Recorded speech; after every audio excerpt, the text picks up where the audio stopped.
Here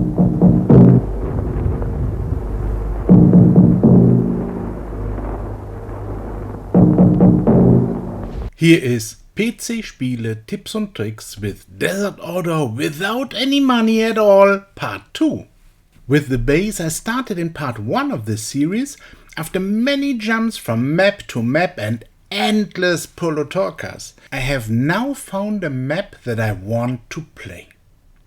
This is also because I believe that this time I have come into an alliance with which I will experience interesting fights. That's why I also grant the conquered base the upgrade to level 2. On the map, a single base next to my home base is enough for me. More bases require more energy and slow down production. But this one base is important to eliminate the gold limit that otherwise exists. Is it possible to have fun in this game with all these limitations? I think so. This small series wants to show what can be done with such a small account. First of all, I have to spend gold before I can produce more with Polos. And I see the group limit extension as the next sensible investment. Most important for small players are the daily quests. I use these rewards for the time being only to produce more faster. But they also allow me to build more than the normal limits would allow otherwise.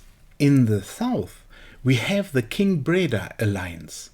They have been making a lot of use of the barely secured bases of our alliance.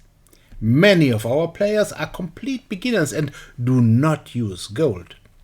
This is, of course, an easy target for a player like Scooter.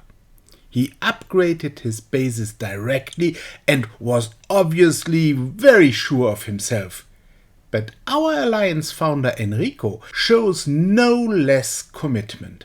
The next day he has 3 cards and we go over to the counterattack. How can a small player support such attacks on level 3 bases in a sensible way? First of all, the Polutorkas produced daily to get gold can be used as cannon fodder. They don't really do much damage to the base, but as long as the base is firing at them, the cards can do damage from the second row. Then small players should build the 50 Lanciers daily at the home base.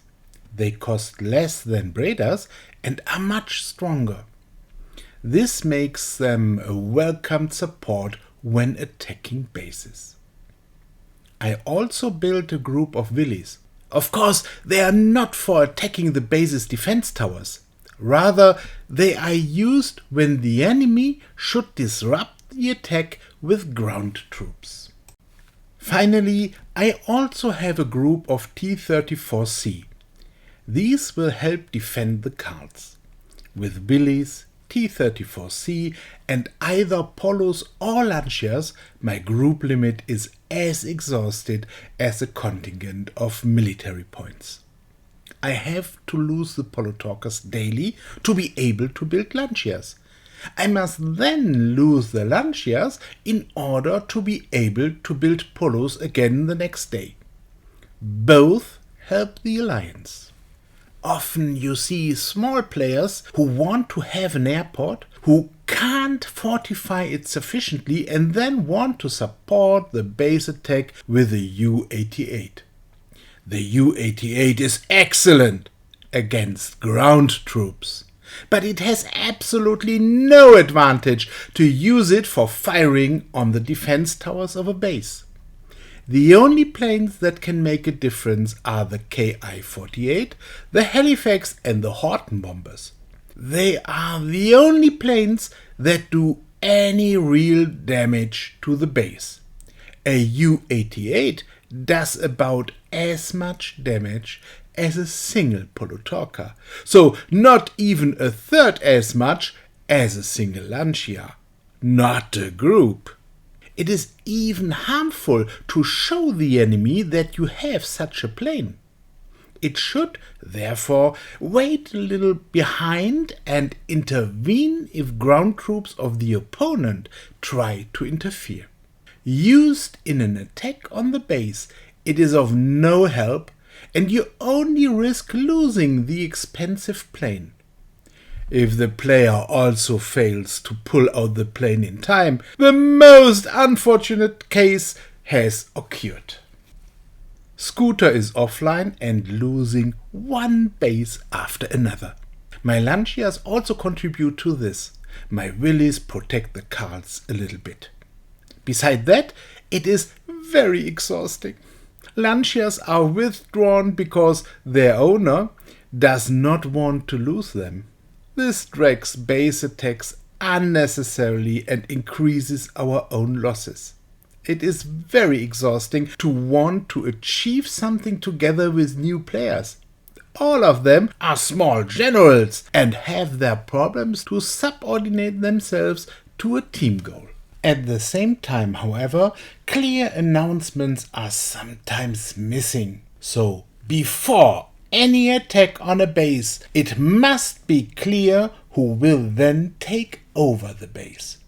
For a long time, everyone believed that the founder of the alliance, Enrico, would take the base. But in the end, he declared that he had no real interest in it.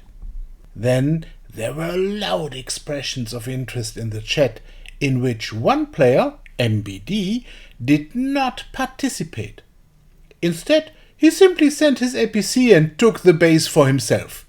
Well, there was no clear decision, and he is not completely wrong, because after a successful attack, it is all about taking the base really quickly. However, the alliance is not helped by this, because an airport base with level 1 flags in direct border position will hardly survive the next night against Scooter. So, as an alliance, we all still have considerable potential for development, and if we manage to exploit this potential in the coming days and episodes of this small video series, we have a good chance of holding our own on this map.